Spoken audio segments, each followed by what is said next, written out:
ఈరోజైతే చేపల పులుసు ఈజీగా ఎలా చేయాలో చూపిస్తాను. వాటిలోకి కావాల్సిన పదార్థాలు ఆనియన్స్, చిల్లీ, ఇంకా కొత్తిమీర అండ్ మెయిన్ ఇంగ్రీడియంట్ వచ్చేసి చింతపండు రసం. ఇంకా ప్యాన్ తీసుకొని దానిలో కొంచెం ఆయిల్ వేసుకొని ఆనియన్స్ని గోల్డెన్ బ్రౌన్ వచ్చేంత వరకు వేయించుకోవాలి. దాని తర్వాత మిక్సీ జార్లోకి షిఫ్ట్ చేసుకొని మంచిగా మెత్తగా పేస్ట్ లాగా చేసుకోవాలి.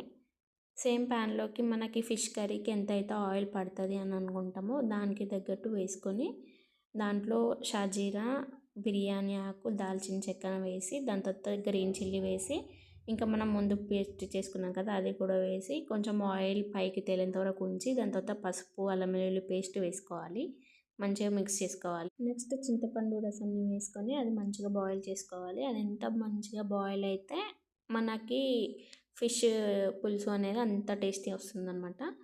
దాంట్లోకి కొంచెం కారం ఇంకా సాల్ట్ వేసుకొని ఇంకొంచెం సేపు మగ్గనివ్వాలి. దాని తర్వాత ఏమైనా మసాలాస్ యాడ్ చేసుకునేవి ఉంటే యాడ్ చేసుకోవచ్చు. నేనైతే ఇక్కడ ఖాళీ ధనియాల పౌడర్ని యాడ్ చేశాను. దాని తర్వాత చారు అనేది చిక్కబడుతుంది. అప్పుడు మనం ఫిష్ పీసెస్ అనేది వేసుకోవాలి. వేసుకొని మంచిగా కొంచెం ఒక 2 మినిట్స్ అట్లా బాయిల్ చేసుకోవాలి. ఇంకా దాని తర్వాత లాస్ట్లో కొత్తిమీర వేసుకొని సర్వ్ చేసుకుంటే అంతే, చేపల పులుసు రెడీ తినడానికి.